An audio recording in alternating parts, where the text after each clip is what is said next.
जब नरेंद्र मोदी प्रधानमंत्री बने थे उन्होंने कहा था 2 करोड़ युवाओं को हर साल रोजगार दूंगा। 40 साल में सबसे ज्यादा बेरोजगारी हिंदुस्तान में आज। सरकारी कंपनी एक के बाद एक प्राइवेटाइज की जा रही है।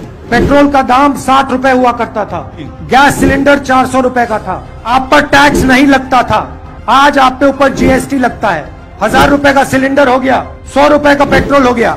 ऐसा हिंदुस्तान हमें नहीं चाहिए, बेरोजगार हिंदुस्तान हमें नहीं चाहिए, गरीब हिंदुस्तान हमें नहीं चाहिए। अच्छा, इनका एमएलए कहता है, बीजेपी का एमएलए कहता है कि 2500 करोड़ रुपए में बीजेपी का सीएम पोस्ट खरीदा जा सकता है। मतलब आपके भविष्य की कीमत बीजेपी के मुताबिक 2500 करोड़ रुपए। तो ये 40 नंबर अच्छा लगता है, इस बार 40 सीटें दे देना है। मतलब एक तरफ धर्म की बात करते हैं और फिर दूसरी तरफ मठ को डिस्काउंट देते हैं। डायरेक्टर एसोसिएशन नरेंद्र मोदी जी को चिट्ठी लिखता है, कहता है प्रधानमंत्री जी, कर्नाटक में बीजेपी की सरकार 40% कमीशन लेती है। चिट्ठी रिसीव ही नहीं की, जवाब छोड़ो, रिसीव ही नहीं की। मैसूर सैंडल सोप कॉर्पोरेशन में एमएलए का बेटा 8 करोड़ रुपए कैश लिए पकड़ा जाता है। पुलिस सब इंस्पेक्टर स्कैम में 80 लाख रुपए की ब्राइब होती है। असिस्टेंट प्रोफेसर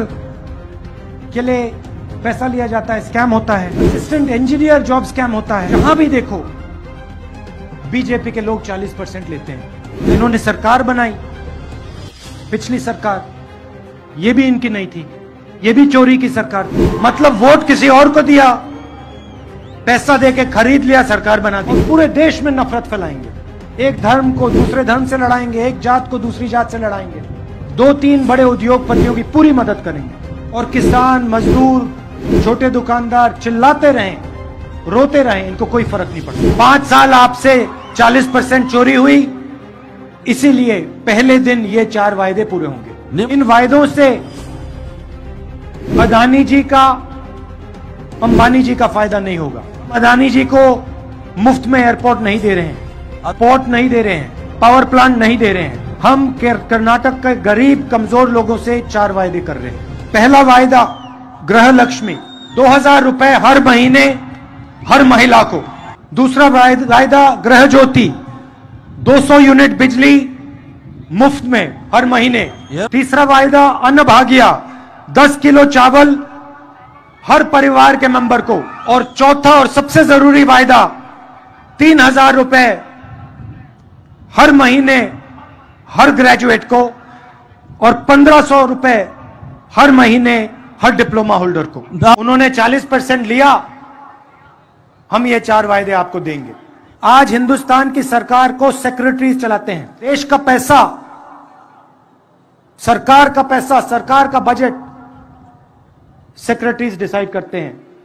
उन सेक्रेटरीज में से सिर्फ 7% ओबीसी, एससी और एसटी से आते हैं। क्या ओबीसी, एसटी और एससी की आबादी सिर्फ 7% है देश में? देश को पता लगना चाहिए कि इस देश में ओबीसी कितने हैं, दलित कितने हैं, आदिवासी कितने हैं, जनरल कितने हैं। नरेंद्र मोदी जी को एकदम कास्ट सेंसस का डेटा रिलीज कर देना चाहिए। दूसरी बात, जो रिजर्वेशन पे 50% का लिमिट रखा हुआ है, इसको एकदम हटा देना चाहिए। अगर नरेंद्र मोदी सचमुच में ओबीसी की बात करना चाहते हैं, सचमुच में ओबीसी को भागीदारी देना चाहते हैं, सचमुच में ओबीसी का भविष्य बनाना चाहते हैं, तो ये 2 कदम उठा लें। और जब तक ये काम नहीं करेंगे तब तक वो ओबीसी शब्द न प्रयोग करें, क्योंकि अगर वो सचमुच में ओबीसी को चाहते हैं तो ये 2 काम उनको पहले करने चाहिए। तीसरी बात, जितनी आबादी एससी और एसटी की है उतना रिजर्वेशन उनको मिलना चाहिए। और प्रधानमंत्री जी, अगर आपने कास्ट सेंसस का डेटा रिलीज नहीं किया और 50% का कैप नहीं हटाया, पहले हम आप पे दबाव डालेंगे, आपसे करवाएंगे, और अगर आपने नहीं किया तो हम करेंगे। आप याद कीजिए, जब यूपीए की सरकार थी, हमने आपका कर्जा माफ किया था, 72,000 करोड़ रुपए किसानों का माफ किया था। पेट्रोल का दाम 60 रुपए हुआ करता था, गैस सिलेंडर 400 रुपए का था, आप पर टैक्स नहीं लगता था, आज आप पे ऊपर जीएसटी लगता है। 100 रुपए का पेट्रोल हो गया, 1000 रुपए का सिलेंडर हो गया। पूरा का पूरा फायदा 2-3 उद्योगपतियों को जाता है। शुगर केन के किसानों को सही दाम नहीं मिलता।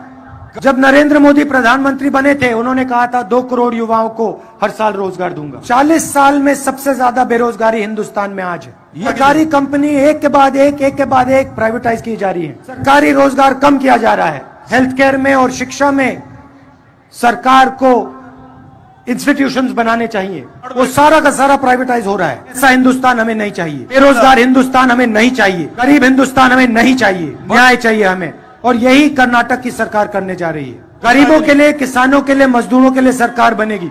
और इन्होंने जो 40% भ्रष्टाचार किया है उसको हम भूलेंगे नहीं।